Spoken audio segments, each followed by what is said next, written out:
All right, let me get out of the way for a second and go back out to our audience and take a question from an audience member. Sir? John Marcoux from the great city of Charleston.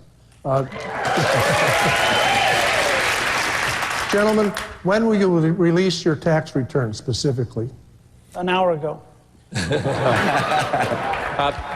Mr. Speaker posted his online an hour ago. We know that. Congressman Paul, we'll come down the line. Congressman Paul, I want to start with you. We reached out to your campaign this week, and they said you would not release your tax returns. Why? Well, I hadn't thought it through. I don't have an intention of doing it, but for a different reason. I'd probably be embarrassed to put my financial statement up against their income, and I don't want to be embarrassed because I don't have a greater income.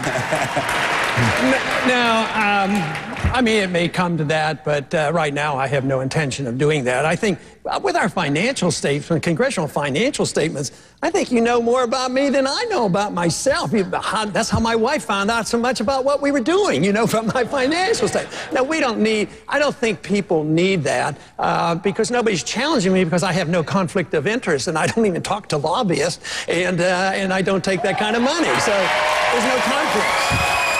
All right. Governor Romney, when will we see yours?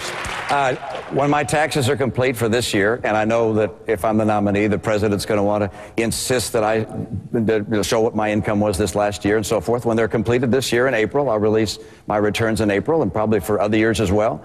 And I know that's what's going to come. Every time the Democrats are out there trying their very best to try and attack people because they've been successful. And I have been successful. But let me tell you, the challenge in America is not people who have been successful. The challenge in America, and President Obama doesn't want to talk about this, is you got a president who's played 90 rounds of golf while there are 25 million Americans out of work. And you've got, and while the price of gasoline has doubled, he said no to the Keystone Pipeline. And while we've got $15 trillion of debt, he said, look, I'm going to put another $1 trillion of debt for Obamacare. That's the problem in America, not the attacks they make on people who've been successful. But some of the questions about when you release your taxes have not come. The president has raised them. His campaign has raised them. You're right on that. But so have some of your rivals up here. Speaker Gingrich has said you owe them to the people of South Carolina before they vote. Governor Perry made that point as well before he left the race. Why not should the people of South Carolina, before this election, see last year's return? Because I want to make sure that I beat President Obama. And every time we release things, drip by drip, the Democrats go out with another array of attacks. As has been done in the past, if I'm the nominee, I'll put these out at one time so we have one discussion of all of this. I obviously pay all full taxes. I'm honest in my dealings with people. People understand that. My taxes are carefully managed. And I pay a lot of taxes. I've been very successful, and when I have our taxes ready for this year, I'll release them. Speaker Gingrich, is that good enough? Look, he's got to decide, and the people of South Carolina have to decide, but if there's anything in there that is going to help us lose the election, we should know it before the nomination. And if there's nothing in there, why not release it? I mean, it's a very simple model. But he's got to decide. It's his decision, and everybody's got to run their own campaign based on what they think is a reasonable risk. I released mine this evening. We also released the little small charitable foundation we have so people can see what we do and how we did it and what our values are. Senator Santorum, when will we see yours?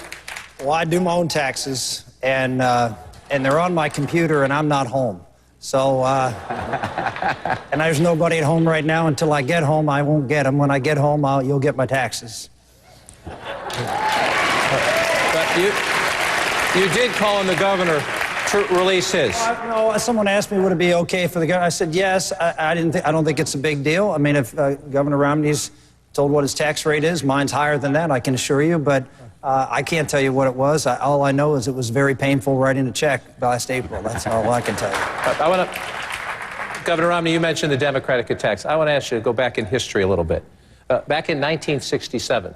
Your father set what was then a groundbreaking standard in American politics. He released his tax returns. He released them for not 1 year, but for 12 years. And when he did that, he said this: 1 year could be a fluke, perhaps done for show. When you release yours, will you follow your father's example? Maybe. I don't know how many years I'll release. I'll take a look at what what our documents are.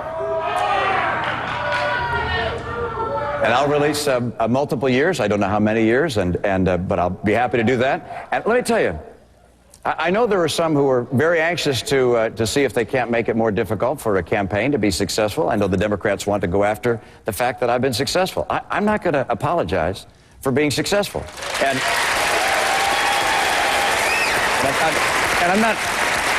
I'm not suggesting these people are doing that, but I know the Democrats will go after me on that basis, and that's why I want to release these things all at the same time. And I mean, you know, my dad, as you know, born in Mexico, poor, didn't get a college degree, became head of a car company. I could have stayed in Detroit like him and gotten pulled up in the car company. I went off on my own. I didn't inherit money from my parents. What I have, I earned. I worked hard in the American way, and I'm going to be able to talk to President Obama in a way no one else can that's in this race right now about how the free economy works, what it takes to put Americans back to work, and make sure he understands that this divisiveness of dividing Americans between 99 and 1 is dangerous. We are one nation under God. You've raised the topic of putting America back to work. I think we're ready for another question from our audience. Am I right? Not quite yet. All right, so let's stay up here for a second. Let's move to, you mentioned putting America back to work. Let's talk about something. Apple Computer. Apple Computer is a breathtakingly important American company. Senator Santorum, it's one of the most respected companies in the country. I've handed it off, but I carry Apple products to do my work every day. It employs about 500,000 people in China. It is based in the United States, has some employees here, about 40-something thousand, I think 46,000, most of them in retail stores and at the headquarters. 500,000 of them are in China. As a president of the United States, what do you do about that?